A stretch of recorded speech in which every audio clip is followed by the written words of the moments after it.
Alors, on va commencer peut-être par quelque chose d'un petit peu triste, puisque c'est Tisha B'Av, et rappeler comment s'est passée la mort de Gedalia. Gedalia, qui était-il? Qu'a-t-il fait? Parce que c'est la destruction du premier Beth Amikdash est liée avec cet événement extraordinaire. Alors, ce qui se passe, c'est qu'après la destruction du temple, eh bien, les Babyloniens donnent une autonomie aux Juifs en Israël. Et alors, Vayishava lahem Gedalia ben Achikam ben Shaphan lachem lemor. Al tiru me'avod hakasdim. Shvu ba'aretz ve'ivdu et melech Bavel ve'itav lachem. Bien, il donne un espoir à tout le monde. Il dit, c'est pas la fin. C'est pas la fin. Il y a de l'espoir. Quel est cet espoir? C'est que j'ai reçu une certaine autonomie. Alors, vous pouvez revenir et puis vous installer en Judée et puis travailler la terre.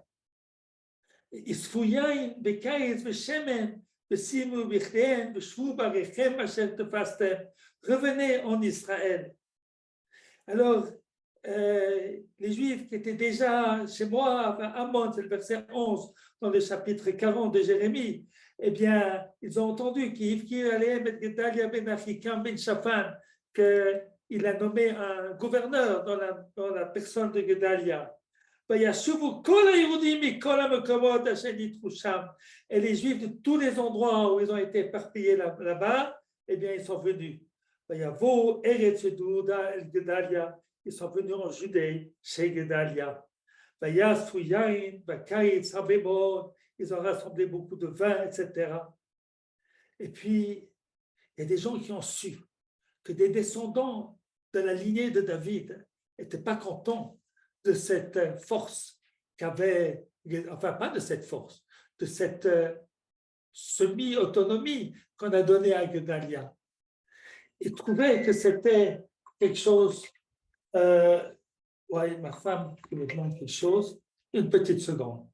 Ken, acclamat slicha. Ken. אז תשימי את המילים, תמלאי, ואז תקבלי את הקישור. ככה עשיתי. Voilà. Alors, qu'est-ce que tu es en train de dire? C'est que les Zerah Mloucha n'étaient pas contents. Ils ont considéré que d'accepter la tutelle de Babel, c'est une traîtrise. Et de gouverner Israël à la place des descendants de Judée, c'est une double traîtrise. Alors, quand il fait le 7e mois, c'est le mois de Tishri. Alors qu'un descendant de la lignée de David.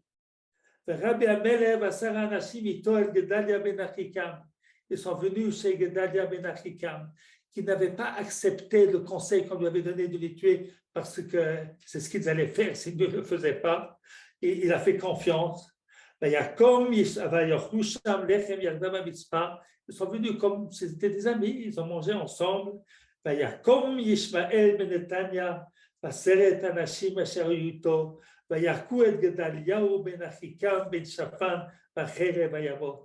l'ont tué, ils l'ont assassiné. Et puis, ce n'est pas tout. את כל היהודים אשר היותו על גדל המצווה ואת הכסדים שנמצאו שם, את אנשי המלחמה היכה ישמעאל. Ishmaël, il a tué tout le monde, tout plein de Juifs qui étaient là-bas, et puis des gouverneurs des Babyloniens également. Et c'était le lendemain, pas tout le monde savait ce crime qui avait été fait. Il y a encore plein de Juifs qui viennent de toutes sortes d'endroits pour arriver chez Gedalia. Et Ishmaël ben Netanya va à leur rencontre, et puis lorsqu'il les rencontre, il les tue et il les assassine. Un assassinat très, très nombreux. Et ça, c'est la fin de toute la liberté du peuple juif. Donc, c'est important de connaître cet événement pour savoir combien la haine qui a de bonnes raisons d'être, de bonnes raisons. Et c'est un traître, Gedalia. Il se soumet aux Babyloniens. C'est une honte. On doit lutter pour notre vraie liberté. Et on doit lutter pour que ça soit un descendant de David qui gouverne le peuple juif. On ne peut pas accepter cette traîtrise-là, et alors tout est permis. Lorsqu'on croit avoir raison, on pense que tout est permis. Et a été la fin de la fin au temps du premier temple. Au deuxième temple, on va avoir des choses pareilles également. On va avoir une dispute très, très forte entre les Juifs, entre ce qu'il faut faire dans des moments qui sont des moments difficiles. Et tout cela a amené la destruction complète et totale de notre temple. Il ne faut jamais oublier d'où la destruction est venue. Elle n'est pas venue à cause qu'on n'a pas fait Shabbat. Il faut faire Shabbat. Elle n'est pas venue parce qu'on n'a pas mangé kasher. Il faut manger kasher. Mais ce n'est pas cela qui a amené la destruction du temple. Et d'ailleurs, nous avons lu Shabbat dans la Haftara de Yeshayahu, Haftara tellement importante, qui nous dit pourquoi le temple a été détruit, enfin qui va être détruit, il annonce la destruction, et qu'est-ce qu'il faut faire pour que ça soit reconstruit plus tard ou empêcher sa destruction. Alors il nous dit de manière claire qu'il y a plein de choses que je n'aime pas du tout. Alors vous faites des sacrifices. L'autre sifu avi min chatchav. Ne poursuivez pas d'apporter des sacrifices qui sont vains. Vos encens, c'est pour moi une abomination. Chodesh Shabbat, fêtez Rosh Chodesh, respectez Shabbat, Grand Mikra, respectez les fêtes. L'Ouchal, je ne peux pas supporter Avin Vatsara. Chodshechem ou Adechem Sananafshi, vos néoménies et vos fêtes, je déteste. Hayu alay le Torah, sont pour moi une charge. Et lorsque vous me priez, eh bien, je me cache. Eh bien, je ne veux pas vous écouter. Pourquoi? Vos mains sont pleines de sang. Vous n'êtes pas honnête. Vous faites des choses méchantes entre les uns et les autres. Alors, qu'est-ce qu'il faut faire pour que la Goula vienne? Achatsu, Isaku, Asirurom Alechem. Ôtez les mauvaises actions que vous faites. Limdu Heitev, apprenez à faire le bien. Dirshu Mishpat, cherchez la justice. Ashru Chamotz, renforcez celui qui est faible. Shiftu Yatom Rivu Almana. Voilà ce que la Torah nous demande. Pour que la Goula vienne, il faut une justice sociale. Pour que la Goula vienne, eh bien, il y a nécessité d'avoir un pays où la justice règne et pas le fort et le puissant qui dominent. C'est extrêmement intéressant parce que ça d'ailleurs, ça c'est une Gemara aussi dans ma côte, très importante, où la Gemara nous dit qu'il y a 613 commandements. Et je vais rapporter la Gemara parce qu'elle est très importante. Pour bien comprendre où doit se trouver votre combat. Parce que Baruch Hashem, nous vivons aujourd'hui un pays de délivrance, quelque chose d'extraordinaire. Et la question qui a été posée dans le titre officiel, c'est pourquoi notre génération mérite la délivrance. Alors, on va répondre à cette question, mais tout à l'heure, on nous dit d'abord dans la Gemara qu'il y a 613 commandements. Eh bien, la Gemara vient nous dire, David Beimadan Alakha Desre, il les a réunis en 11 piliers. Parce qu'il a dit comme ça, qui peut habiter ta tente, qui peut habiter à Yerushalayim,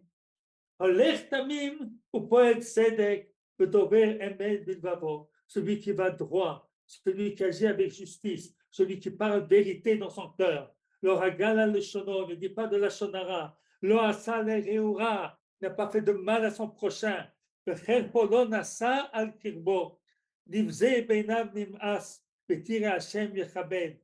Celui qui ne respecte pas son prochain, c'est pour lui, ça il ne l'aime pas. Et il honore ceux qui craignent Dieu.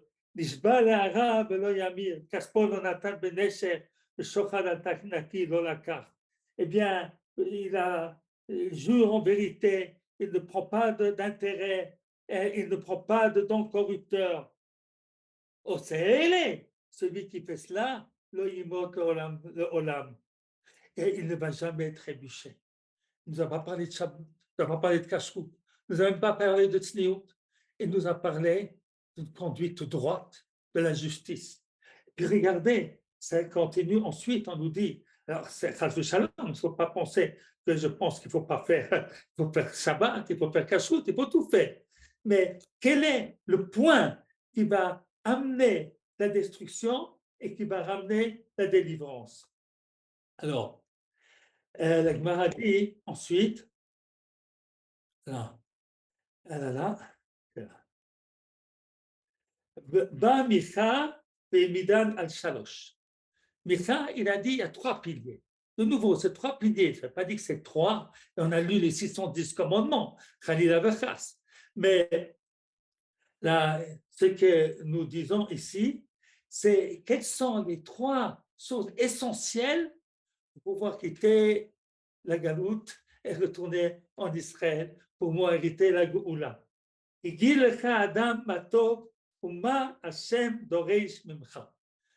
va te dire qu'est-ce qui est bien et qu'est-ce qu'il te demande. Si ma saute mishpat, il te demande que tu fasses justice, ba'avat chesed, et tu aimes la charité, batzneah lechet im Hashem Elokecha, et que tu es discret dans ton rapport avec HaKadosh Baruch Hu. Après, Habakkuk va nous dire, Sadik bemunato yichye. Ça vient nous dire, vous savez, qu'il faut, la relation avec HaKadosh Baruch Hu est très importante, et finalement, cela va nous permettre de faire toutes les 613 mitzvot. Mais on vient nous expliquer ici qu'il ne faut pas se tromper de combat. Le combat pour la Goula, il passe par un pays où la justice règne, où on aide le pauvre, où on soutient les nécessiteux. Alors, si on veut savoir pourquoi notre génération, elle mérite, moi j'en sais rien, je ne sais pas, c'est rien, et là-bas la vérité, c'est qu'il n'est pas du tout sûr qu'on a de mérite, mais que le temps est venu de la délivrance. Comme la Torah nous dit déjà, dans la paracha des Eikel, la Torah nous dit, ne dit pas en ton cœur que c'est parce que les peuples sont mauvais et que moi je suis bon que nous allons entrer en Israël. Et Gemara dit non, non, non, pas ça, t'inquiète. Non, non, non. Que les peuples sont mauvais, ça c'est vrai. S'ils n'étaient pas mauvais, je ne peux pas les chasser. Ça, c'est parce qu'ils sont mauvais. Mais toi, ce n'est pas parce que tu es bon. Mais c'est à cause de la promesse que j'ai faite à Abraham, Yitzhak et Yaakov. Parce que toi, tu n'es pas si bon que ça. N'oublie pas tout ce que les malheurs que tu fais, toutes les révoltes que tu as faites dans le désert. À dire déjà, à l'origine même de la Torah, on nous explique qu'il y a une mission du peuple juif de se retrouver sur sa terre qui n'est pas toujours dépendant de ce qu'il se conduit correctement.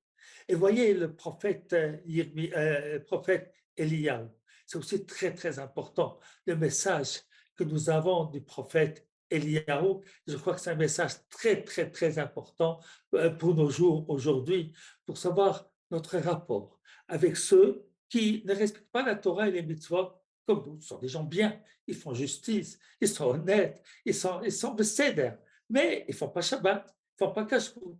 Eh bien, comment est-ce qu'on doit les considérer? C'est très important. Alors, regardez ce que s'est passé avec Eliyahu. Eliyahu, il a voulu forcer les Juifs à être religieux. Alors, les Juifs du royaume du Nord ne l'étaient pas, ils étaient même idolâtres. Alors, qu'est-ce qu'il a fait? Il a dit, voilà, tant que vous ne faites pas de tchouva, il n'y aura pas de pluie. Pendant 3 ans, il n'y a pas de pluie. La situation économique est exécrable, elle est catastrophique, c'est la fin du monde. Et au bout de 3 ans, ils n'ont toujours pas fait de tchouva. Mais de la pitié du peuple d'Israël, il dit à Eliyahu, va annoncer à Achav, qui était souvent méchant, et dis-lui que je vais donner la pluie. Comme ça, sans qu'il fasse souvent, j'ai une idée. Avant de donner la pluie, on va faire le miracle extraordinaire sur le mont Carmel. Alors, il a fait rassembler les prêtres du Baal, et puis lui qui était seul, on va voir quel sacrifice de qui Dieu va accepter. Eh bien, la réponse de Dieu a été extraordinaire.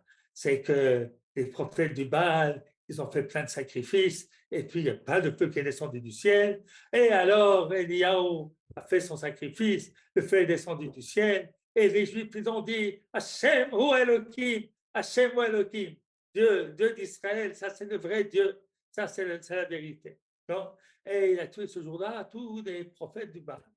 Ça n'a rien servi du tout. Isabelle, la femme d'Achab, poursuit Eliyahu qui va se réfugier dans le désert. Et là, il a une vision extraordinaire. Dieu veut lui parler. Alors, il y a d'abord un vent fabuleux, comme quelque chose qui démonte les montagnes. Et puis, Dieu ne lui parle pas. Et puis ensuite, il y a des tremblements de terre, rage. Il n'entend pas la parole de Dieu. Et puis ensuite, il y a Ish, incendie. Ouais, terrible. Il n'y a pas la voix de Dieu.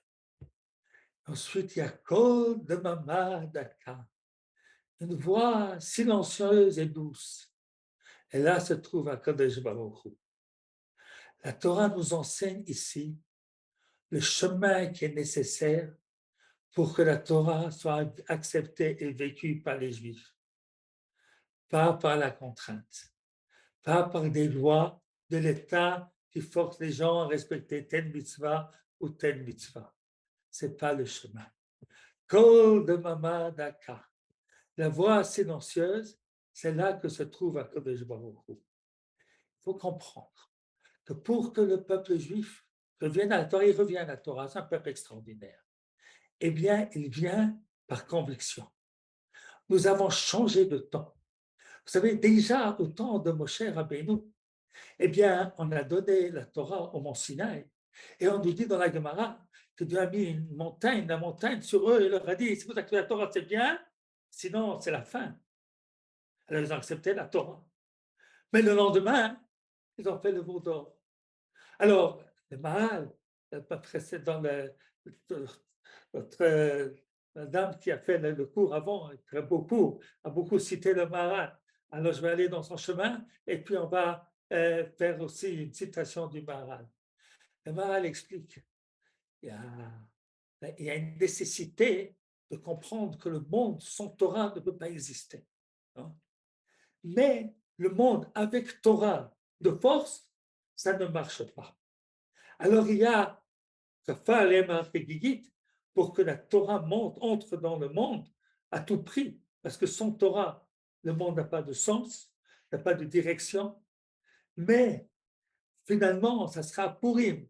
La Gemara nous dit, vous savez, les Juifs ne sont pas responsables s'ils n'ont pas fait les mitzvot après cela, parce qu'ils ont reçu la Torah par contrainte. La Gemara qui dit, moi qui dis, la Gemara qui dit, une grande excuse. Haché explique, ils ne sont pas responsables, les gens, ils ont reçu par force. Hein. On nous dit qu'à Purim, ça commence un autre temps. À Purim commence le temps où il n'y a plus d'organisation centrale qui peut forcer et contraindre. À partir de ce moment-là, on commence à faire la Torah de plein gré. Aujourd'hui, toutes les personnes qui font la Torah et les mitzvot, ils le font sans qu'il y ait contrainte. Ça, c'est quelque chose d'extraordinaire qui n'existait pas au temps des juges. On est dans un temps fantastique parce que malgré qu'il n'y a pas de contrainte, eh bien, il y a l'amour de la Torah et des mitzvot. Alors, chaque fois qu'on essaie de contraindre, de faire une loi qui va être contraignante, eh bien, on crée l'anti-religion. Au lieu de faire aimer la religion, on la fait détester. Parce qu'on ne comprend pas le véritable sens de la religion d'Israël. Il y a une nécessité historique de la contrainte à l'origine. Mais lorsque nous arrivons au temps de la délivrance, il faut une Torah qui est faite avec joie. Alors avec ça, peut-être, on va se permettre d'expliquer un Rashi dans la paracha de Zot HaBracha. Zot HaBracha, c'est les bénédictions que Moshe Rabbeinu donne aux enfants d'Israël. Et puis, à la fin de cette paracha, on parle de la mort de Moshe Rabbeinu. Elle nous dit qu'il a été enterré en face de Baal Peor. Qu'est-ce que c'est Baal Peor? C'est l'endroit où les Juifs, eh bien, qu'est-ce qu'ils ont fait? Eh bien, ils se sont adonnés à l'idolâtrie après avoir eu des conduites sexuelles interdites avec les Midianites là-bas, qui avaient les femmes là-bas, qui les avaient entraînées. Et ça avait entraîné beaucoup de morts, d'épidémies, enfin une catastrophe terrible qui a arrêté plus de traces. Alors, il est enterré en face de cet endroit-là. Et Rachid nous dit, pourquoi? Le chaper al pour expier la faute. On ne comprend pas. Ce n'est pas la mort de Moshe qui explie la faute. C'est la vie de Moshe. Cette vie d'un homme saint, d'un homme kadosh, extraordinaire, entièrement voué à son peuple. Il n'avait rien de personnel pour lui. Et puis une conduite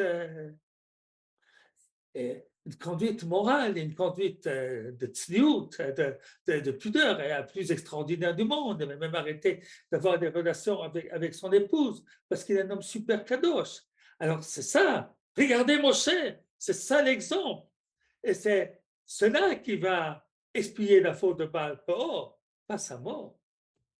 Eh bien, la vérité, c'est que le Midrash dit, et Rachid dit, que sa mort, c'est ça qui explie la Baal Peor. Alors, il faut expliquer ce Rachid très étonnant. Et la réponse que nous allons donner, c'est parce que la vie de Moshe était une vie parfaite, extraordinaire. Et celui qui est à côté de Moshe, eh bien, il ne peut pas choisir de faire le bien. Il ne peut pas ne pas faire le bien. Vous savez, on nous dit dans la parashat Ekev qu'il y a une mitzvah de s'attacher au sage. Parce que si tu t'attaches au sage, eh bien, tu vas te bien conduire, etc., etc. Eh bien, c'est une mitzvah très importante parce qu'effectivement, un homme est influencé par l'entourage. Mais parfois, ça peut être un petit peu dangereux parce que les exigences sont trop grandes, au-delà de ce que nous pouvons. Et c'est ce qui s'est passé avec les enfants d'Israël, la Mitzvot aux enfants d'Israël. On leur a demandé un niveau extraordinaire. Ce qu'on voit, mon cher Rabbeinu, on aspire à quelque chose de très, très, très élevé. Puis lorsqu'on ne peut pas, on tombe très bas, très bas, très bas, très bas. C'est important, parce qu'une famille est religieuse, quelquefois elle est mal souvent. Alors elle veut demander à ses enfants d'être pas comme eux, ils ont été lorsqu'ils étaient jeunes. Elle leur a demandé d'être plus. Voilà. Et puis leur interdire ci, et interdire ça, et s'habiller comme ci, et s'habiller comme ça. Et ensuite, ils en ont marre. Et puis ils descendent très, très, très, très, très bas. Je n'aurais pas demandé tellement. Laissez vivre. Vous aurez aimé la Torah. La Torah, elle est belle. Elle est magnifique. Qu'est-ce qu'il y a de plus beau que la Torah? Mais pas une Torah, une Torah de violence. Ça, c'est pas une bonne Torah.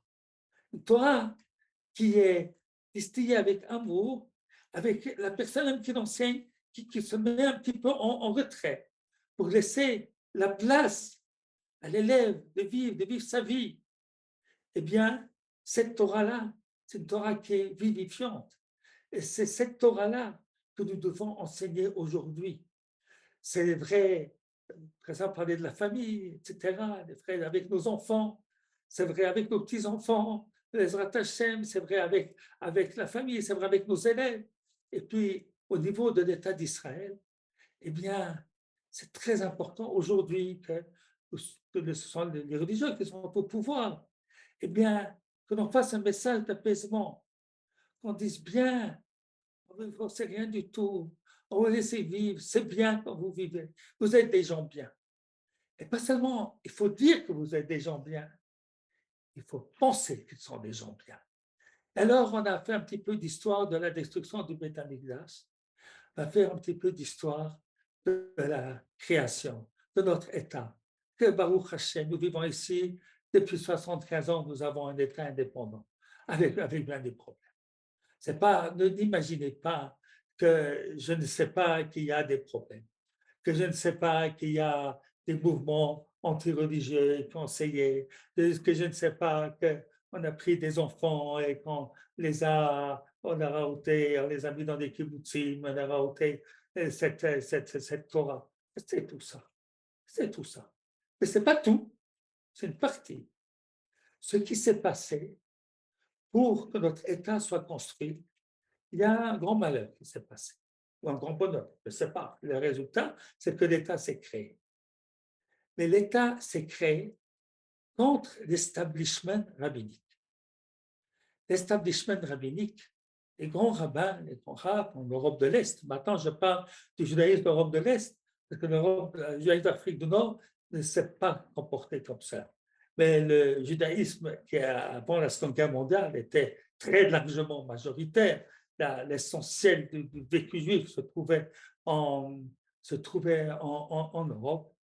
Eh bien, les rabbins, pour deux raisons, n'ont pas voulu faire partie du mouvement de retour en Israël. La première des raisons, et peut-être la plus importante, c'est qu'on ne peut pas s'associer à des gens qui ne sont pas religieux. La deuxième raison, qui peut-être historiquement était la première, c'est qu'il fallait attendre que le Mashiach vienne pour se monter en Israël. Donc, quelqu'un qui pensait autrement, eh bien, il était déjà rejeté, parce que tu ne fais pas comme nous on pense. Mon idée à moi, c'est la Torah. Moi, ce que je pense, c'est la pensée de la Torah. Par exemple, vous voyez aussi, on s'était opposé à ce que les gens ils à l'université. Rav Shem Hirsch en Allemagne, il a compris qu'on pouvait à l'université y être religieux aussi. Alors ça a pu exister. Mais là, on a dit, ça ne va pas ensemble. Eh bien, ça ne va pas ensemble. Alors, ceux qui ont voulu quand même apprendre un métier, travailler et d'avoir une panassa correcte, eh bien, ils ont quitté. Hein. Aussi, lorsqu'on dit, par exemple, aujourd'hui, on dit, attends, c'est un juif religieux qui va à l'armée, il va devenir non religieux. Alors, celui qui veut aller à l'armée quand même, parce qu'il ressent en lui que c'est un devoir, eh bien, il a quitté la religion. Hein. Et tout ça, c'est des mensonges. On peut faire l'armée et être religieux. On peut travailler, faire l'université, être religieux. Et on peut monter en Israël, être religieux. Tout est possible. Hein. Mais dans la réalité historique, c'est que la source de l'amour d'Israël vient du monde de la Torah. Ça, c'est incontestable. C'est incontestable. Mais la réalisation pratique, elle est venue de plusieurs grands personnages, en particulier Theodor Herzl, qui n'était pas quelqu'un qui était respectueux de la Torah et des mitzvot. Et ils ont fait cette chose extraordinaire et miraculeuse. Et nous savons, même si eux ne savent pas, nous savons que c'est grâce à l'aide d'Akadosh Baruch Hu, on crée l'état dans lequel nous vivons aujourd'hui. Alors, même s'ils ont fait aussi des choses pas bien, chacun de nous, de notre vie à nous, il a fait des choses bien et des choses pas bien. Il y a de tout. C'est comme ça la vie. Eh bien, nous devons réaliser le bien qu'ont fait ces gens, parce qu'ils ont fait du bien, ils ont fait le sirut nefesh, ils se sont sacrifiés. Regardez aujourd'hui, la Sornout veut aider les gens de faire leur aliyah depuis la France. Alors, il y a des aides. Il y a des aides à l'aliyah, il y a des aides à l'installation. À l'époque, il n'y avait pas d'aide du tout, rien du tout, pas de Sornout, pas d'organisme, pas de qualité, rien du tout, rien du tout.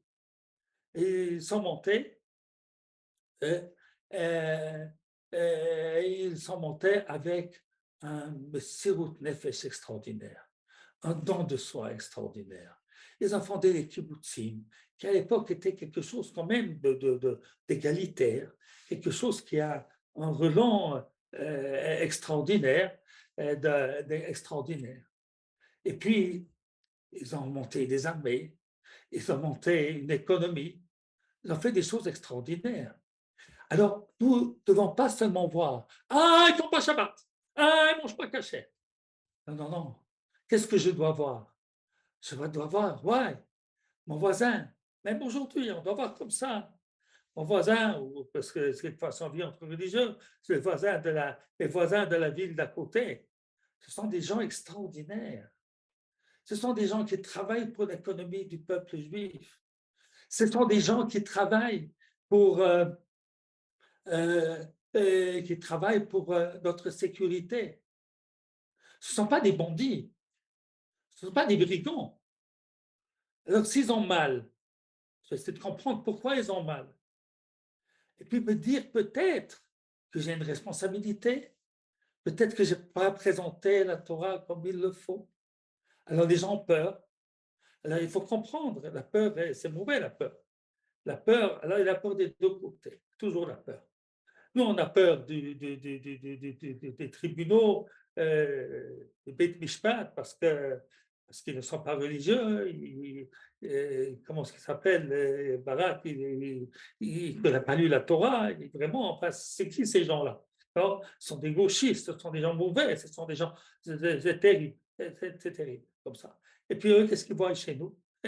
Ils voient, mais ce sont des gens fascistes, ce sont des gens pas bien. Ce sont des gens qui ne veulent pas travailler l'État, ils ne veulent pas faire l'armée, ils ne veulent pas faire ci, ils ne veulent pas faire ça. Avec eux, on n'aurait jamais eu un État. Alors chacun, qu'est-ce qu'il voit chez l'autre? Il voit chez l'autre ce que l'autre a, mais que lui n'a pas. C'est quelque chose de terrible. Alors nous devons apprendre, nous, à voir le bien qu'il y a chez l'autre, et l'autre, petit à petit, à voir le bien qu'il y a chez nous. C'est pas facile, c'est un travail lent. Mais moi, j'ai confiance en notre peuple. Je pense que les Juifs sont un peuple, on ne va pas refaire les bêtises qu'on a faites. Vous savez, même dans la guerre de Varsovie, eh bien, les deux camps ne sont pas unifiés. Aujourd'hui, en Israël, on s'est malgré tout unifié, malgré tous les problèmes, on vit ensemble dans la même Knesset, on s'écrit les uns les autres. Ensuite, on va aller à la mitzvah de l'un, de l'autre. Vous savez, on n'est pas. Je crois qu'on a beaucoup, beaucoup, beaucoup avancé. Alors, si on veut parler de la question dont on a parlé, qui était au titre de cette conférence d'aujourd'hui, c'était de dire pourquoi notre génération, elle a mérité le retour en Israël. Alors, il y a à cela plusieurs raisons. La première, c'est que nous n'en savons rien. Dieu, il fait ce qu'il a envie. La deuxième raison, c'est parce que les Juifs se sont réveillés pour entrer en Israël. On dit en français, il y a un proverbe en français qui dit « Et toi, le ciel t'aidera ». En vérité, c'est un prophète profondément juif parce que c'est marqué comme ça dans la paracha de Eikev. La paracha de Eikev ne dit pas c'est ma force, mon intelligence qui m'a donné cette richesse et la victoire, mais c'est Hachem qui t'a donné la force de pouvoir faire cette victoire. On ne dit pas que c'est Dieu qui a fait la victoire. On ne dit pas qu'on a dit à la sortie d'Égypte, Hachem ilachem lachem batem tacharishun. Dieu va faire la guerre pour vous, vous allez vous taire. Non, non, on ne dit pas comme ça. Ça, c'était à la sortie d'Égypte. Et même là, il a fallu qu'on entre dans l'eau. Ce qu'on nous dit, je suis Hachem qui te donne la force pour que toi tu fasses. La Géoula, elle ne peut se passer que si les hommes agissent. Et les hommes ont agi. Il y a 80 ans, il y a 70 ans, il y a 50 ans, et cette année aussi. Il y a des gens qui travaillent, il y a des gens qui luttent pour qu'il y ait une économie forte en Israël, pour qu'il y ait une armée forte en Israël. Alors nous ne devons pas nous enorgueillir. Ah, c'est parce qu'on est intelligent, non? C'est Dieu qui nous donne cette force-là. Mais ce n'est pas Dieu qui fait à notre place. Tout comme lorsque je dois sortir les poubelles de la maison. Ce n'est pas Dieu qui va sortir les poubelles pour moi. Non. Je dois soit les sortir. Dieu m'a donné la force. Baruch Hashem. J'ai des mains assez fortes pour pouvoir sortir les poubelles. Enfin, un élève qui m'a dit, peut-être demain, ça serait bien que tu aies valeur, il m'a dit avec l'aide de Dieu. Et je dis, Dieu, il a fait son travail. Baruch Hashem, tu es en bonne santé. Baruch Hashem, tu es un beau garçon, il ne te manque rien du tout. Maintenant, ce qui manque simplement, c'est ta volonté à toi.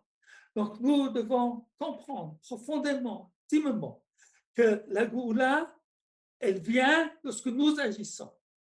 Et nous devons agir sur tous les domaines. D'accord? Donc, le domaine militaire, le domaine économique, et aussi le domaine spirituel. Dans le domaine spirituel, et c'est ce que j'expliquais au début du cours, il ne faut pas se tromper de combat. Le combat n'est en aucun cas un combat de force.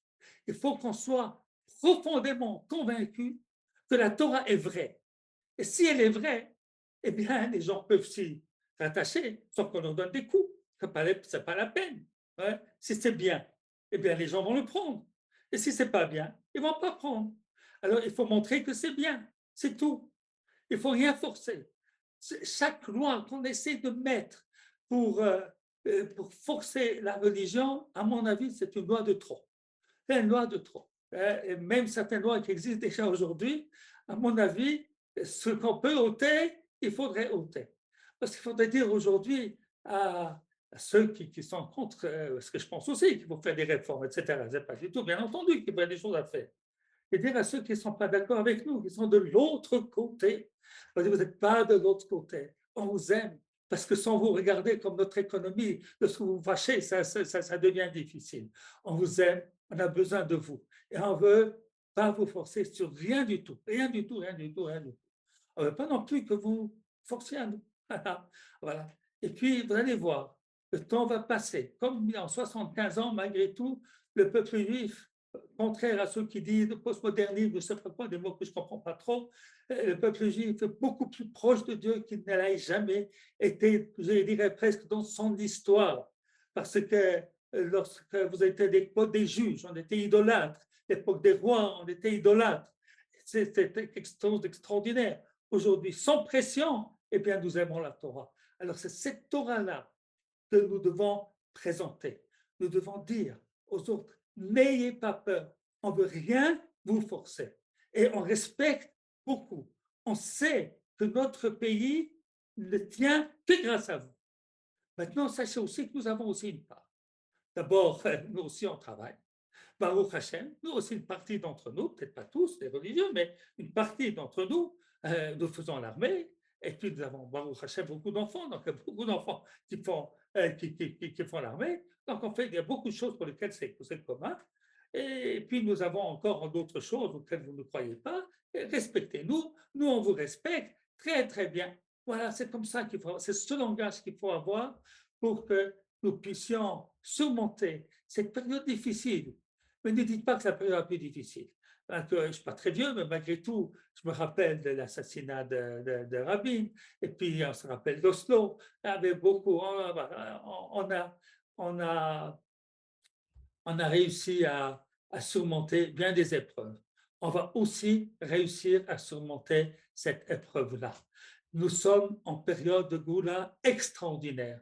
Alors, vous savez, on a pleuré maintenant depuis hier soir. Aujourd'hui, on s'approche de la fin du jeûne et remercions Hachem pour que ce luxe que nous avons d'avoir des centaines de milliers de gens qui sont pour et des centaines de milliers qui sont contre et puis qui déambulent en toute liberté à Tel Aviv, l'un pour dire oui, l'autre pour dire non. Ben, c'est aussi, il faut aussi voir là-dedans, c'est aussi un petit peu c'est encore un petit peu de Gouda.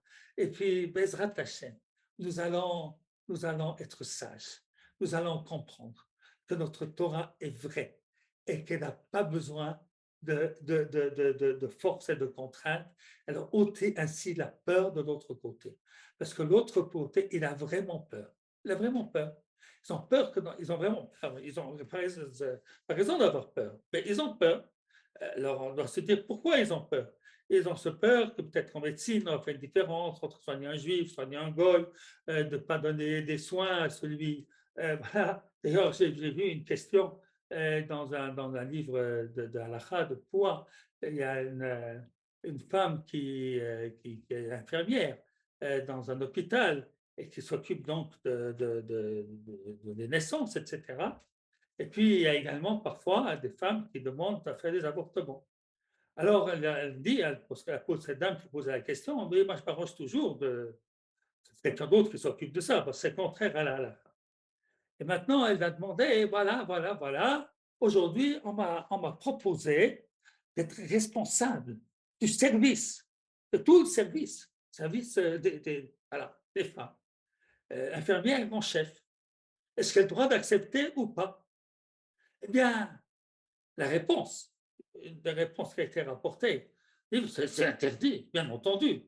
Pourquoi c'est interdit? Parce que l'avortement est interdit dans le judaïsme. Donc, ce n'est pas pour avoir un salaire de plus que tu as le droit d'avoir un avancement. Et moi, j'ai écrit à l'auteur du livre. Maintenant, il ne m'a pas répondu encore, peut-être qu'il va me répondre. qu'à mon avis, c'est une erreur. En vérité, c'est permis. D'abord, les avortements ne sont pas permis sans limite en Israël. Il y a des règles. Et d'après la halakha, selon les décisionnaires, les décisionnaires plus sévères, plus ouverts, en tout cas d'après les plus ouverts, c'est un interdit des sages, et qu'en cas de nécessité, on peut le permettre. Alors nous, est-ce que l'infirmière, elle peut se mettre à la place de la dame? Quelle est sa nécessité? Quelle est sa souffrance? On ne peut pas. Et par conséquent, eh bien, une fois que la décision a été prise, et de toute façon, l'aider, de toute façon, ça va se faire, il faut le faire dans les meilleures conditions possibles, avec beaucoup d'humanité, beaucoup d'amour. Donc, à mon sens, si vous allez dans votre interdit, finalement, des religieuses ne pourraient pas être des infirmières dans le service des femmes, parce que, voilà, on va mettre uniquement, bah, je n'ai rien contre, hein, des infirmières non juives, elles sont très gentilles aussi, elles font du très bon travail, mais ça serait quand même pas normal que l'on empêche les gens qui sont religieux de faire un travail tellement nécessaire. Pour ça, la halakha, elle est multiple. Alors lorsqu'il ne s'agit pas de la halakha chacun pour soi, il prendre l'opinion la plus sévère, et ça ne me dérange pas du tout. Mais lorsqu'il s'agit d'autrui, eh bien, il faut utiliser les opinions qui donnent la possibilité de pouvoir vivre ensemble. Voilà. Alors, voilà, la même chose aussi, par exemple, pour sauver les non-juifs. À mon sens, dans l'halakha, il n'y a aucune différence entre sauver un juif et sauver un non-juif. Alors, que ce soit Shabbat ou que ce soit dans n'importe quel autre jour. C'est que ce qui est marqué, le Meiri l'a déjà dit, beaucoup d'autres ont dit, on parlait à l'époque des idolâtres, des gens méchants, des gens horribles, qu'il fallait qu'ils disparaissent de la terre. Mais dès le moment qu'on est dans des sociétés normales, comme nos sociétés à nous, eh bien, nous devons transgresser Shabbat pour sauver tout le monde, toute personne qui est dans cette souffrance. Voilà. Alors, on souhaite que nos disputes d'aujourd'hui se terminent par une compréhension mutuelle. C'est peut-être un rêve, c'est un rêve, voilà, mais nos rêves, finalement, ils deviennent tous réalité. Comme nous a dit Herzl il y a 50 ans avant la création d'Israël, il nous a dit, eh bien, si pas maintenant, ça sera dans 5 ans, et ou non, plus dans 50 ans. Eh bien, la réalité sera, nous allons nous comprendre et nous aimer mutuellement. Alors, bonne fin de jeûne et puis que les machines viennent rapidement.